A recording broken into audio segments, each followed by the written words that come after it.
Montreal Holley, step over here. Okay, what's this about? The elderly customers' accounts you handled. I'm sorry, I really don't understand what you're describing right now. For months, an elderly woman trusted Montreal Holley with everything she had. He told her he was the only one she could trust. He was the one person she never should have. No. The wire transfers and cashier's checks tied to you. None of that is making sense to me. Can you start over? Because I am completely... She was 81 years old. She had banked at the same branch in Montgomery, Alabama for more than 2 decades. And the man she trusted with her savings emptied $313,000 from her accounts in less than 7 months. Montreal Holley was the branch manager at Regions Bank. He had been promoted to that desk in May of 2018. By December, the bank's fraud unit and the United States Secret Service were pulling his wire records. By February of 2020, a federal judge in the Middle District of Alabama would send him to prison.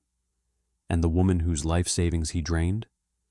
She died before the investigation ever reached a courtroom. She never saw him answer for any of it. Quick question before we go any further. Have you ever walked into a bank and felt like the person behind the desk genuinely knew you? Maybe asked about your kids, remembered your last visit, called you by name? Drop a comment and let me know. Because that feeling is exactly what made this entire crime possible. And if you're new to the channel, hit subscribe. We cover cases like this every single week. Stories the local news mentions for one news cycle and forgets about by Friday. We don't forget. Montreal Holley was born in 1991 in Montgomery, Alabama, the second of 3 children. His father, Cleotis Holley, drove a delivery route for a beverage distributor on the west side of the city. His mother, Dorinda, worked as a medical records clerk at Baptist Medical Center South on Vaughan Road. The family lived in a modest brick ranch on Forbes Drive, a working-class neighborhood where most of the houses had been built in the 1970s, and most of the families had been there ever since. Friends from the neighborhood remember Montreal as a quiet, polite child. He carried a pocket calculator in his backpack from the time he was 9. He liked organizing things. His mother kept a shoebox where he stored every report card from 3rd grade onward, all of them lined up by date. He played Little League baseball at Crampton Bowl Memorial Stadium for 2 seasons and quit because he did not like losing. He was, by every account, an ordinary kid in an ordinary part of an ordinary southern city. He attended Robert E. Lee High School and graduated in 2009. His guidance counselor's note on his college recommendation read, in part, detail-oriented, well-mannered, exceptionally responsible with money. He was the only student in his senior economics class to score a perfect grade on the personal finance unit. He told classmates during career week that he wanted to work in a bank. They believed him. He looked the part already. He enrolled at Alabama State University that fall on a partial academic scholarship, majoring in finance. He worked 20 hours a week at a Regions Bank branch on Court Street during his sophomore and junior years, first as a teller, then as a personal banker trainee. His evaluation from his branch manager that year described him as a model employee, punctual, articulate, and trusted by older customers in particular. He graduated in May of 2013 with a 3.4 grade point average. Regions hired him full-time the following Monday. His starting salary was $38,000 a year. He was assigned to a branch on the Eastern Boulevard side of the city, where he worked the teller line for 14 months before being promoted to personal banker. He handled mortgage referrals, opened certificates of deposit, and ran retirement reviews for walk-in customers. He was reliable. He was punctual. He never missed a deposit deadline. In 2015, he married his high school girlfriend, Jasmine Wright, at a small ceremony at Old Ship AME Zion Church on Holcomb Street. They moved into a 2-bedroom rental on Atlanta Highway and started talking about saving for a house. Jasmine worked as a pediatric nurse at Baptist Medical Center, the same hospital where his mother had filed records for 30 years. 2 paychecks, no children yet. A used Impala in the parking lot and a crock pot on the kitchen counter. Nothing unusual about any of it. By 2017, his performance evaluations described him as promotion ready and the natural choice for branch management when an opening occurs. In May of 2018, an opening did occur. the branch manager at the Regions location on Carmichael Road, a busy mid-sized branch in East Montgomery, serving a customer base that skewed older and more affluent, was moved up to a regional role. Montreal Holley, 27 years old, was named her successor. His new salary was $72,000 plus performance bonuses. He had been with the bank just under 5 years. He showed up to his first day in a navy suit his mother had paid to have tailored at a shop on South Court Street. He brought a small ficus plant for the corner of his new office and a coffee mug with the Regions logo printed on it. He met every employee at the branch by name within his first week. He was, on paper and in person, exactly what the bank's leadership pipeline had been designed to produce. That trust was about to be tested. Regions Bank operates more than 1,300 branches across the South. The Montgomery market alone has 19 locations. The branch on Carmichael Road, where Holley took over in May of 2018, served approximately 14,000 active customer accounts. It was the kind of branch where customers walked in. They did not use the mobile app. They did not call the toll-free customer service number. They drove up, parked, and asked for the manager by name. A branch manager's job, in theory, is to oversee operations and supervise staff. The manager does not personally handle transactions for individual customers. That is what the personal bankers and tellers are for. But authority in a bank does not actually work that way. The manager has access to every system. The manager can override holds, approve wire transfers, issue cashier's checks, open and close accounts, and authorize the issuance of debit cards, all without a second signature in most cases. The manager is also the person customers ask for when something feels unusual, when they are confused, or when they want to feel safe. For Regions, that arrangement worked because branch managers were monitored. Wire transfers above a certain threshold triggered automatic review from the bank's central fraud unit in Birmingham. Cashier's checks issued from customer accounts required dual approval if they exceeded the limit. ATM activity on debit cards was pattern matched against expected behavior on each account. The system was supposed to catch anomalies before they grew into something larger. But the system had a soft spot, and the soft spot was always the same. If the manager controlled the relationship with the customer, if the customer trusted only the manager, if the customer never came in without asking for him by name, if the manager personally placed the wire request and personally signed the cashier's check and personally explained the transaction to the back office, then the customer's voice and the manager's voice became the same voice. There was no second source to verify against. There was no daughter calling to ask why funds were moving. There was no power of attorney holder reviewing the monthly statements. There was just the manager and the customer's trust in him. That is the vulnerability. The bank's fraud controls are built to catch outsiders pretending to be customers. They are not built, and have never been built, to catch a manager who has slowly become the customer's only point of contact. Montreal Holley did not invent that vulnerability. He simply walked into it on his second week in the chair. The victim's name was Eleanor Whitcomb. She was 81 years old in the summer of 2018. She had banked at Regions and its predecessor institutions since 1973.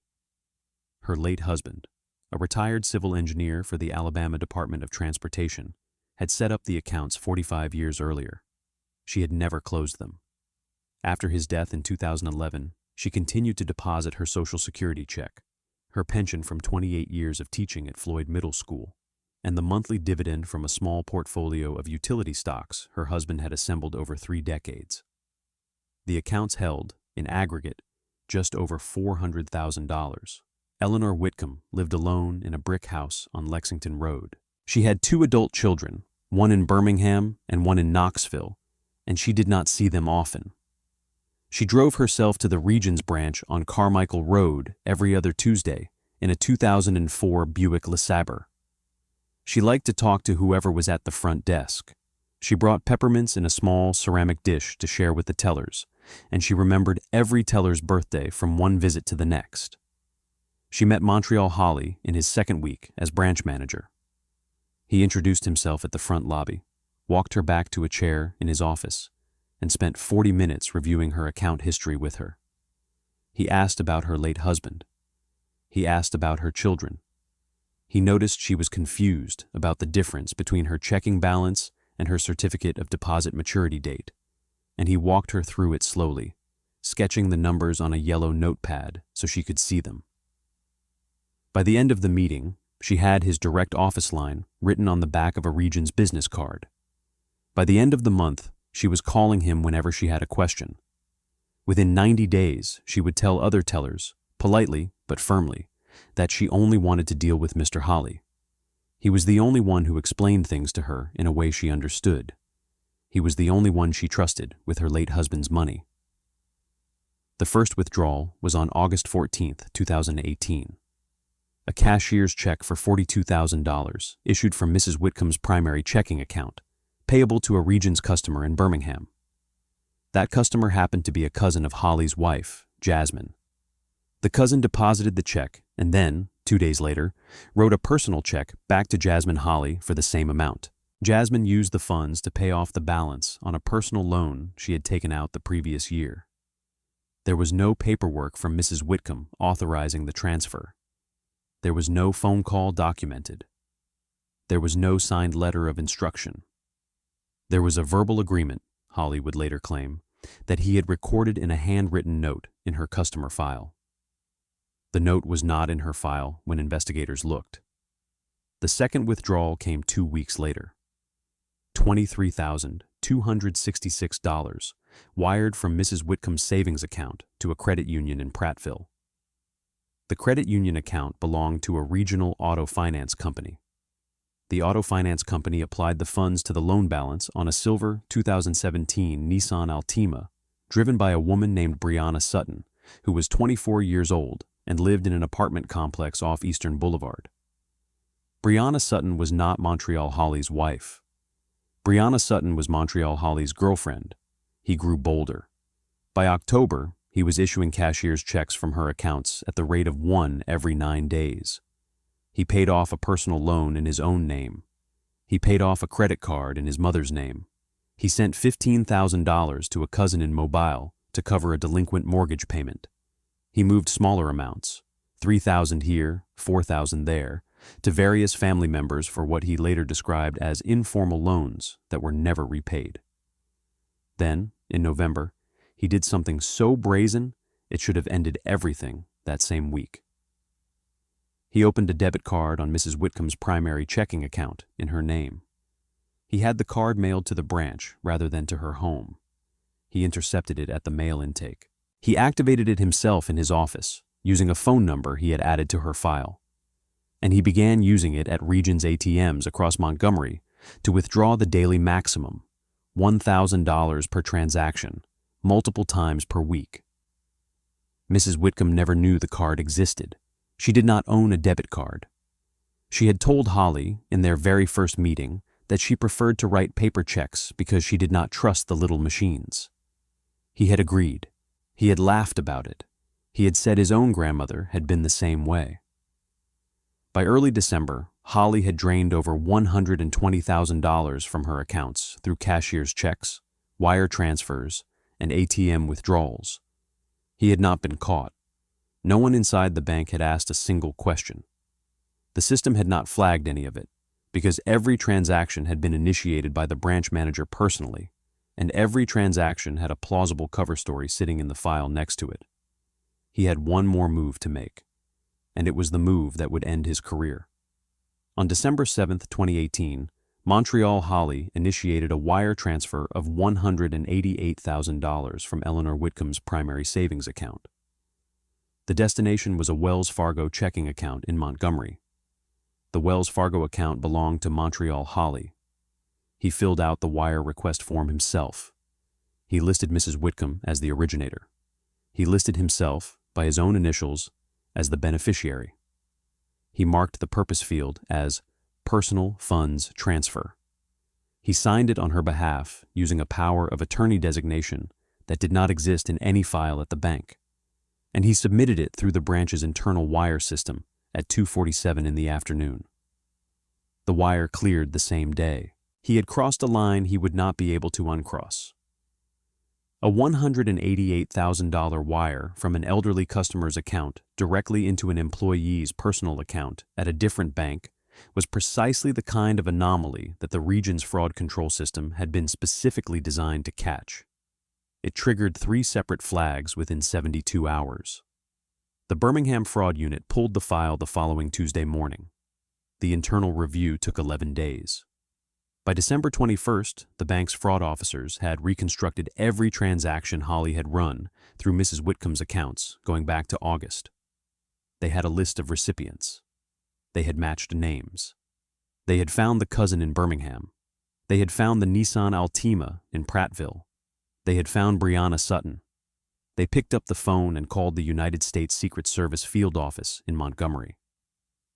The Secret Service handles federal financial crimes involving federally insured banks. Special Agent Brennan Foley was assigned the case on December 27, 2018. He spent the first week of January reviewing the region's internal report and pulling Mrs. Whitcomb's account history himself. He confirmed every transaction. He confirmed every recipient. He confirmed that no signed authorization existed for any of the transfers. Then he asked the bank to put him in contact with Mrs. Whitcomb directly. He wanted to interview her in person. The bank's compliance officer called her son in Birmingham first, as a courtesy. Eleanor Whitcomb had died 8 days earlier. A stroke in her sleep on January 4, 2019. The family had not yet thought to notify the bank. She had been buried 2 days before the agent's call. She would never know what had been done to her. She would never sit across from an investigator and describe her conversations with the polite young manager who had walked her through her accounts. She would never see him in handcuffs. She would never see a single dollar returned. She was simply gone. Special Agent Brennan Foley spent the next 10 months building the case without her. Without Mrs. Whitcomb's testimony, he had to rely entirely on documents and witnesses. He pulled every cashier's check Holley had issued from her accounts. He traced each one to its endpoint. He subpoenaed bank records from Wells Fargo, from the Prattville Credit Union, from the cousin in Birmingham, from every recipient down the chain. He pulled ATM surveillance footage from 23 separate Regions branches across the greater Montgomery market. The footage was the smoking gun. On 27 separate occasions between November 6th and December 18th, 2018, Montreal Holley appeared on Regions ATM cameras using the debit card issued in Eleanor Whitcomb's name. He was always in his branch manager suit. He was always alone. He always took the maximum daily withdrawal. The cameras captured his face clearly enough that no defense attorney could later argue mistaken identity. The cards were used at ATMs in the parking lots of his own branch, the Eastern Boulevard branch, the Vaughan Road branch, and a freestanding ATM at a gas station on Atlanta Highway 4, blocks from his apartment. Foley interviewed Brianna Sutton in March of 2019. She admitted, on tape, that Holley had paid off her car loan in late August of 2018 and had told her the money came from a settlement his late uncle had left him. She produced the car. She produced the title in her name. She produced the loan payoff letter from the credit union with the wire reference number printed at the top. The wire reference number matched Mrs. Whitcomb's account. Foley interviewed Jasmine Holley in April. She denied knowing anything about the source of the funds her cousin had wired to her. She denied receiving any direct transfers from Mrs. Whitcomb's accounts. The records told a different story. She was not charged, but she was placed on the witness list, and her marriage was placed under a federal microscope. Foley interviewed 3 tellers from the Carmichael Road branch. All 3 independently described Holley's relationship with Mrs. Whitcomb in nearly identical terms. He handled her exclusively. He took her calls personally. He had once told a teller, in front of the customer, that Mrs. Whitcomb only dealt with him because she did not trust anyone else in the branch. The teller had laughed at the time. He was not laughing now. Foley also asked Holley a question, through the bank's counsel, about the $23,000 wire to the credit union in Prattville. Holley's answer, submitted in writing, was that Mrs. Whitcomb had personally directed him to make the payment as a favor to a young woman from her church. Brianna Sutton did not attend Mrs. Whitcomb's church. Brianna Sutton had never met Mrs. Whitcomb. Brianna Sutton did not know Mrs. Whitcomb's name. Holley had lied to a federal agent in writing, in addition to everything else. We're heading into the confrontation in a moment. Before we do, if this case is making you furious, and it should, drop the words "she deserved better" in the comments. We say her name on this channel, Eleanor Whitcomb. She deserved better. And if you appreciate the way this channel actually names the victims instead of treating them like background detail, hit subscribe. We cover cases like this every single week. The trial section is where the weight of it all finally lands. Special Agent Brennan Foley arrived at the Regions Branch on Carmichael Road at 9:12 in the morning on October 23, 2019. He was wearing a charcoal suit. He had 2 other agents with him. They walked past the teller line, asked the assistant branch manager to step out into the lobby for a moment, and then closed the office door behind themselves. Holley was sitting at his desk. The ficus plant his mother had bought him was still in the corner. The coffee mug with the Regions logo was on a coaster next to his keyboard. He looked up. Agent Foley. "Mr. Holley, I'm Special Agent Brennan Foley with the United States Secret Service. We need to talk to you about Eleanor Whitcomb." Holley said nothing for several seconds. Then he spoke. "Holley, is she okay?" Agent Foley. "Mrs. Whitcomb passed away in January, sir." Holley. "I didn't know that." Agent Foley. "We're aware. We're not here about her death. We're here about the activity in her accounts between August and December of last year." There was a long pause. Holley exhaled slowly and folded his hands on top of his desk. Holley. "She authorized everything, every transaction. She told me she only trusted me to handle her accounts. There are notes in the file." Agent Foley. "There are no notes in the file, Mr. Holley. We've pulled the file. We've pulled the wire records. We've pulled the ATM footage." Holley's hands moved off the desk and into his lap. Holley. "I want to call my attorney." Agent Foley. "That's your right, sir. But before you do, I want you to understand something. We have you on camera, in your branch manager suit, using a debit card issued in Mrs. Whitcomb's name to withdraw cash from 27 different ATMs. We have the wire from her account into your Wells Fargo account. We have your girlfriend's car. We have your wife's loan payoff. We have everything." Holley stared at the desk. He did not look up. Holley. "I want to call my attorney." Foley nodded. He walked Holley out of the office through the lobby in front of the staff. He did not handcuff him in the branch. He drove him to the federal building on Lee Street and processed him there. That was the last time Montreal Holley ever walked into a Regions Bank as an employee. Montreal Holley was indicted by a federal grand jury in the Middle District of Alabama on November 6, 2019. The charge was theft of funds by a bank employee, a violation of federal law that carries a maximum sentence of 30 years in prison. The indictment listed every transaction. The total figure attached to the indictment was $313,448.83. He hired an attorney named Caleb Drummond, a former public defender who had moved into white-collar work 8 years earlier. Drummond did not contest the evidence. There was nothing to contest. The ATM footage existed. The wire records existed. The girlfriend had cooperated. The cousin had cooperated. The records spoke in a single, unbroken voice. Holley pleaded guilty on November 21, 2019, in exchange for the government's agreement not to charge his wife as a co-conspirator. Between the plea and the sentencing, Holley wired $188,000 back into Mrs. Whitcomb's estate from a combination of his personal savings, a loan from his mother, and the proceeds from the sale of his car. The remainder, approximately $125,000, was unrecoverable. Some of it had gone to relatives who had no ability to pay it back. Some of it had been pulled from ATMs in increments of $1,000 and spent on rent, on utilities, on restaurants, on dinners out, on gifts. The government would seek restitution for the balance as a condition of supervised release. The sentencing hearing took place on February 21, 2020, before the Honorable Trent Ashworth in the federal courthouse on Church Street in Montgomery. The courtroom was small. Mrs. Whitcomb's son, Daniel, drove down from Birmingham. He read a victim impact statement on behalf of the family.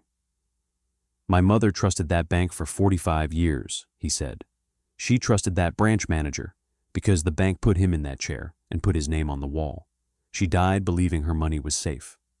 I am grateful she did not live to learn the truth. I am also haunted by the fact that she did not live to learn the truth. She deserved to see this man answer for what he did. She did not get that. We are here in her place." The Assistant United States Attorney, Marshall Hennings, asked the court for a sentence of 48 months. He cited the duration of the scheme, the deliberate isolation of the victim from her own family and from other bank employees, the use of bank authority as the tool of the crime, and the deception practiced on federal investigators when Holley first claimed in writing that Mrs. Whitcomb had directed the payment on his girlfriend's car loan. Drummond asked for 30 months. He cited his client's cooperation, his return of the $188,000, his lack of any prior criminal history, and the support of his family in the courtroom that day. Holley's mother sat in the front row in a black dress. His wife sat 2 rows behind her, alone. Judge Ashworth listened to both sides. Then he looked at Holley. "Mr. Holley," he said, "the position you held existed because the law and the community had decided that some institutions must be trustworthy in order for ordinary people to live their lives. A widow in her 80s cannot evaluate every transaction the way a forensic accountant can. She must, at some point, trust someone. You were the someone she chose. You convinced her she could trust only you, and then you stripped her accounts to pay off your girlfriend's car. The court does not accept the argument that your cooperation outweighs what you did. Your cooperation was the cooperation of a man who had no other option once the wire records were in our hands." He sentenced Montreal Holley to 37 months in federal prison, followed by 3 years of supervised release, with restitution in the amount of $125,448.83. Holley reported to FCI Talladega, a low-security federal facility in eastern Alabama, on April 17, 2020. His banking career was over. His name was added to the FDIC's permanent prohibition list. He will never again work in a federally insured financial institution in the United States. Eleanor Whitcomb is buried at Greenwood Cemetery in Montgomery, beside her husband of 51 years. She was 81 years old. She trusted the wrong person at the very end of her life. And the man she trusted is the reason her family will spend the rest of their lives wondering what else, in those final months, she did not understand, and what else she signed away without knowing it was gone. This case was quiet, but the case on the right-hand side is louder and worse, and it will leave you furious. Click it now.